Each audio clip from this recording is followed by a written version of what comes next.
అధ్యక్ష 10 ఏళ్ల ముందు అంటే సార్ మాట్లాడిన ప్రతి సభ్యుడు ట్రెజరీ బెంచెస్ నుంచి నేను గమనించింది గత ప్రభుత్వము గత 10 ఏళ్ళు గతము అంటూ మీరు పురావస్తు పరిశోధక శాఖ కదా తవ్వినట్టు తవ్వుతానే ఉన్నారు 10 ఏళ్ళు. సో మాకు కూడా తప్పదు కదా సార్, ఎందుకంటే గౌరవనీయులు పెద్దలు బట్టి విక్రమార్క గారిని నేను అభినందిస్తున్నాను సార్. ఎందుకంటే వారు ఆర్థిక మంత్రిగా ఈరోజు బడ్జెట్ ప్రవేశపెట్టారు, చక్కటి బడ్జెట్ పెట్టామని వారు చెప్పారు, సంతోషం. అధ్యక్ష, వారు మరింత ఉన్నతిని సాధించాలని తప్పకుండా ఆ కూర్చున్న కుర్చీలోంచి అవసరమైతే భవిష్యత్తులో పక్క కుర్చీలోకి కూడా పోయే విధంగా వారికి దేవుడు ఆ శక్తిని ఆ ఆశీర్వాదాన్ని కొడివ్వాలని మనసారా కోరుకుంటాం. మీరంటే ఆ గౌరవం ఉంది. మీరు ఇక్కడ కూడా చక్కగా అప్రాప్రియేషన్లో గతంలో కూడా మాట్లాడారు, కాబట్టి వారికి అభినందనలు.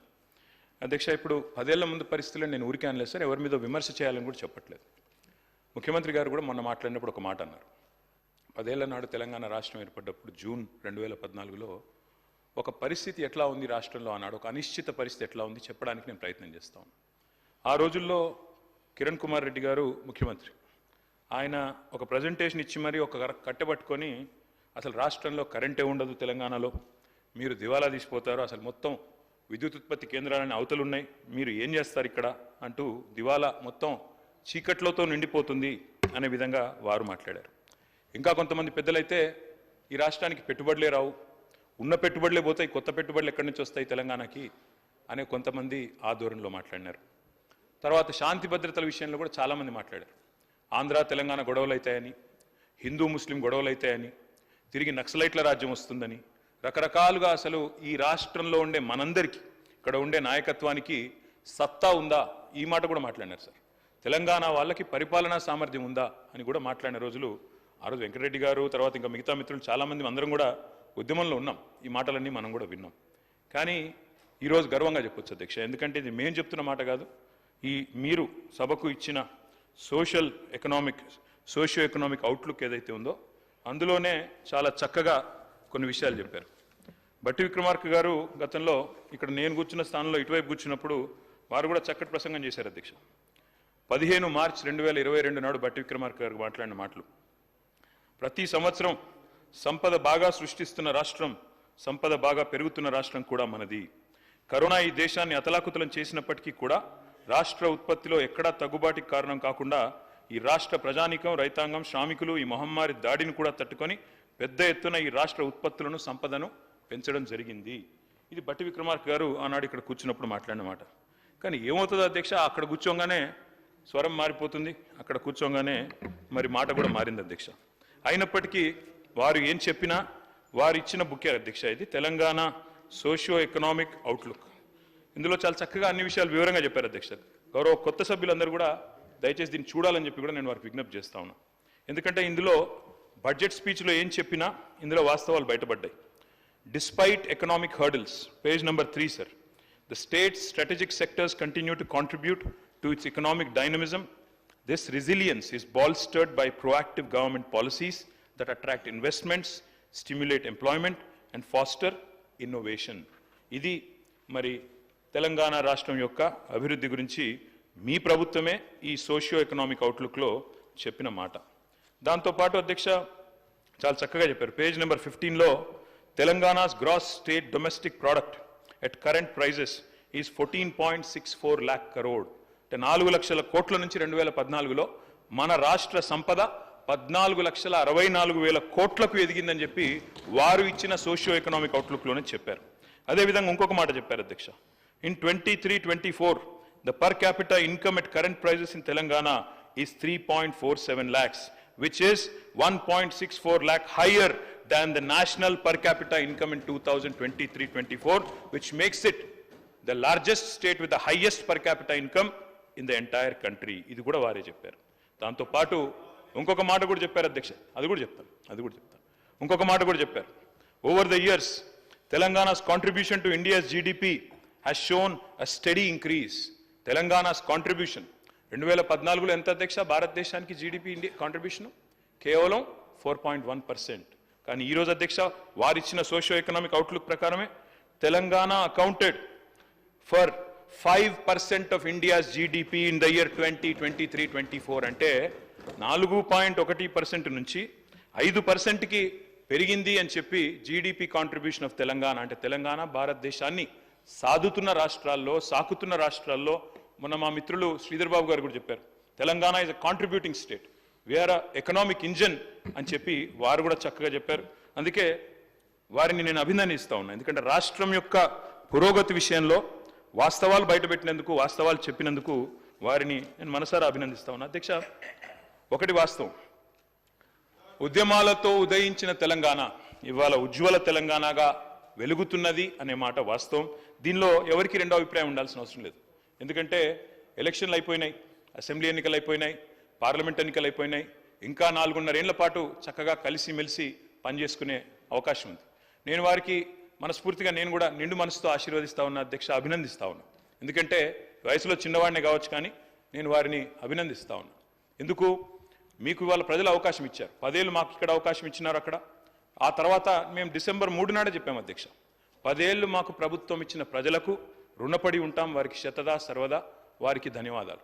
అదేవిధంగా ఇవాళ కొత్త పాత్ర ఇచ్చారు ప్రజలు మాకు, ఒక నిర్మాణాత్మకమైన ప్రతిపక్షంగా, ఒక కన్స్ట్రక్టివ్ ఆపోజిషన్గా, ఈ రాష్ట్రం కోసం పుట్టిన పార్టీగా తప్పకుండా ఈ రాష్ట్ర బాగులు కోరుతూ, ఈ రాష్ట్ర ప్రజల బాగు కోరుతూ మీరు తీసుకునే ప్రతి నిర్ణయానికి మా మద్దతు, మా స్వాగతం ఉంటుంది. కన్స్ట్రక్టివ్ నిర్ణయాలకు తప్పకుండా స్వాగతిస్తాం.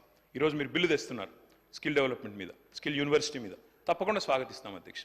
ఆ రకంగా అధ్యక్ష నేను వారికి చేసే విజ్ఞప్తి, దయచేసి let us not indulge in politics and curse our own state అధ్యక్ష. కానీ అధ్యక్ష వాస్తవాలు ఒక్కసారి మాట్లాడుకుంటే, అప్రాప్రియేషన్లోకి వస్తే అధ్యక్ష ఏం చెప్పారు అధ్యక్ష?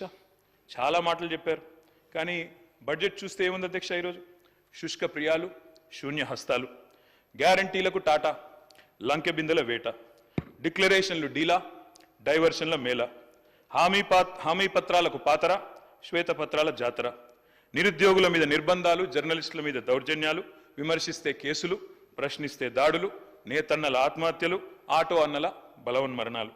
ఓట్లకు ముందేమో అభయహస్తం అధ్యక్ష, ఓట్లు పడ్డాక ఈరోజు శూన్యహస్తం.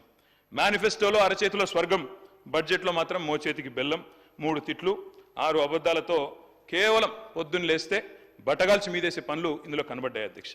ఇవాళ వారు అన్నారు అధ్యక్ష, దివాలా తీసిన రాష్ట్రం ఒక క్యాన్సర్ పేషెంట్ మాదిరిగా, ఎయిడ్స్ పేషెంట్ మాదిరిగా అని మాట్లాడారు. దయచేసి ఇది సరైన పద్ధతి కాదు. మా మీద కోపం ఉంటే మాట్లాడండి, విమర్శించండి, ఇబ్బంది లేదు.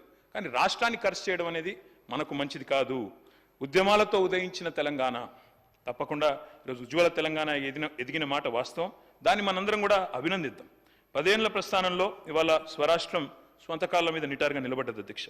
విఫల రాష్ట్రం అవుతుందని శాపనార్థాలు పెట్టిన వాళ్ళందరి శాపాలను తట్టుకొని సవాళ్ళను అధిగమించి ఇవాళ తెలంగాణ ఒక విజయవంతమైన స్టేట్గా సిరి సంపదలతో భారతదేశం భాగ్యరేఖలు మార్చే అగ్రగామి రాష్ట్రాల సరసన నిలబడి ఉండడం మనందరికీ గర్వకారణం తెలంగాణ బిడ్డలుగా. అధ్యక్ష, ఇవాళ కొన్ని ప్రచారాలు జరుగుతూ ఉన్నాయి. దివ్యంగా ఉన్న రాష్ట్రాన్ని దివాలా తీసిందని ప్రచారం చేస్తూ ఉన్నారు. ఆస్తులు దండిగా ఉన్న రాష్ట్రాన్ని అప్పుల ఊబిలో ఉందని చెప్పి తప్పుడు ప్రచారం చేస్తున్నారు. ఇది నిజంగా కూడా దురదృష్టకరం. మీరు చేస్తున్న ప్రచారం శుద్ధ తప్పు అని నేను చెప్పట్లేదు అధ్యక్ష, మీ సోషియో ఎకనామిక్ అవుట్లుకే చెప్తా ఉంది. మీ సోషియో ఎకనామిక్ అవుట్లుక్ ఏదైతే మీరే రేవంత్ రెడ్డి గారు ముఖ్యమంత్రి గారు, అదేవిధంగా ఉప ముఖ్యమంత్రి గారి ముఖ చిత్రంతో వేసిన సోషియో ఎకనామిక్ అవుట్లుకే మీరు చేస్తున్న ప్రచారం శుద్ధ తప్పు అని చెప్తా ఉంది. మీరు మాటలతో మసిబూసి మారేడికాయ చేసే ప్రయత్నం చేస్తూ ఉన్నారు, కానీ అంకెలు అబద్ధాలు ఆడవు అధ్యక్ష.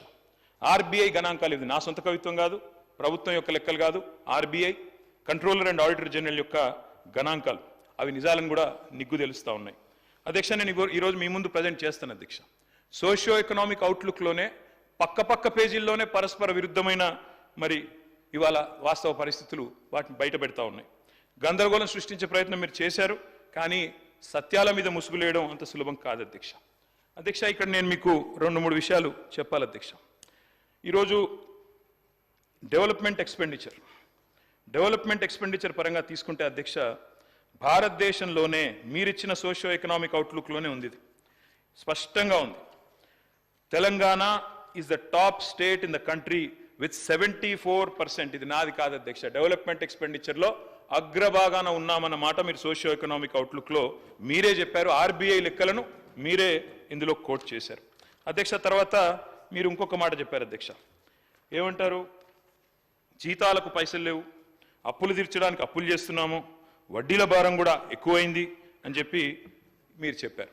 కానీ వాస్తవం ఏంది అధ్యక్ష? వాస్తవం ఏంది అంటే అధ్యక్ష, there is something called as committed expenditure. Committed expenditure అంటే ఏంది అధ్యక్ష అంటే, ఆర్థిక మంత్రి గారికి మొత్తం తెలుసు అధ్యక్ష, తెలిసి కూడా వారు సభను తప్పుదోవ పట్టించే ప్రయత్నం చేశారు. ఆ కమిటెడ్ ఎక్స్పెండిచర్ అంటే salaries, pensions and interest payments, ఈ మూడు కలిపితే కమిటెడ్ ఎక్స్పెండిచర్. కమిటెడ్ ఎక్స్పెండిచర్ విషయంలో అధ్యక్ష వారి దృష్టికి, అదేవిధంగా గౌరవ సభ్యుల దృష్టికి కూడా నేను తీసుకొచ్చేది, ప్రజల దృష్టికి కూడా నేను తీసుకొచ్చేది ఏమంటే, మనము చాలా స్పష్టంగా భారతదేశంలోని ఇతర రాష్ట్రాలతో పోలిస్తే చాలా చక్కటి పరిస్థితిలో ఉన్నమాట వాస్తవం అధ్యక్ష. మీ ముందు నేను ప్రజెంట్ చేస్తాను, ఎందుకంటే ఇది మీ బుక్కే కాబట్టి మీ బుక్లోంచే చెప్తాను. అధ్యక్ష, కమిటెడ్ ఎక్స్పెండిచర్ విషయానికి వస్తే మనం ఈరోజు కొన్ని ఏ రాష్ట్రాల సరసన ఉన్నాం అధ్యక్ష? 20వ తారీఖు దాకా ఎందుకు పెండింగ్ పెట్టుకుంటూ వచ్చారు? ఒక్కసారి చెప్పండి అధ్యక్ష. దేనికోసం? ఉన్న అద్భుతంగా రెవెన్యూస్ ఉన్నాయి, ఎందుకు పెండింగ్ పెట్టారు అధ్యక్ష? దేనికోసం పెట్టారు? ఎటు డైవర్ట్ చేశారు? ఏం చేశారు? ఇవన్నీ వాస్తవాలే కదా అధ్యక్ష.